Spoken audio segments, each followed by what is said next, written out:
एक राजा ने अपने महल में गरीबों के लिए भोजन तैयार कराया, लेकिन दुर्भाग्यवश खीर में एक सांप गिर गया।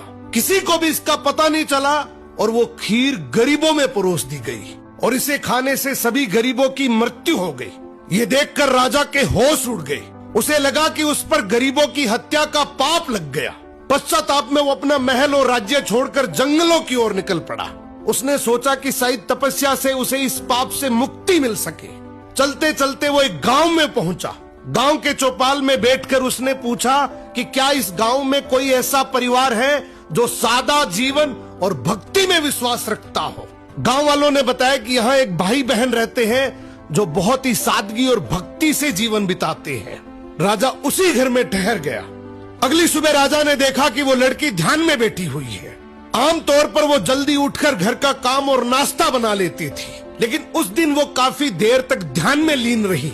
जब वो ध्यान से उठी तो उसके भाई ने कहा, बहन आज तुम देर से उठी हो, घर पर एक मुसाफिर ठहरा है, नाश्ता कराकर उसे जल्दी भेजना था। लड़की ने शांति से कहा, भैया ऊपर धर्मराज के दरबार में एक बहुत उलझा हुआ मामला चल रहा था, उसी पर ध्यान लगा था, इसलिए देर हो गई। भाई ने पूछा, कैसा मामला? लड़की बोली, एक राजा ने गरीबों के लिए भोजन बनवाया था, लेकिन दुर्भाग्यवश खीर में सांप गिर गया और वही खीर खाने से सभी गरीबों की मृत्यु हो गई।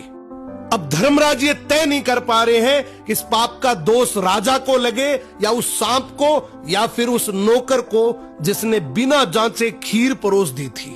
राजा ने प्रार्थना की, क्या मैं एक रात और यहाँ रुक सकता हूँ? भाई बहन ने अनुमति दे दी। उधर गांव की चौपाल में दिन भर लोग बातें करते रहे कि पता है फला राज्य के राजा ने अपने राज्य के गरीबों को हटाने के लिए उन्हें जहरीला भोजन खिलाकर मरवा दिया। बिना सच जाने लोग निंदा करते रहे। अगली सुबह लड़की फिर ध्यान में बैठी। ध्यान पूरा होते ही वो अपने काम में लग गई। राजा ने उससे पूछा, बेटी अब बताओ गरीबों की मृत्यु का पाप आखिर किसे लगा? लड़की ने शांत स्वर में कहा, वो पाप उन लोगों को लगा जो चौपाल पर बैठकर बिना सच जाने निंदा कर रहे थे। राजा की आंखें भर आई, ये जानकर कि वो इसका दोषी नहीं है।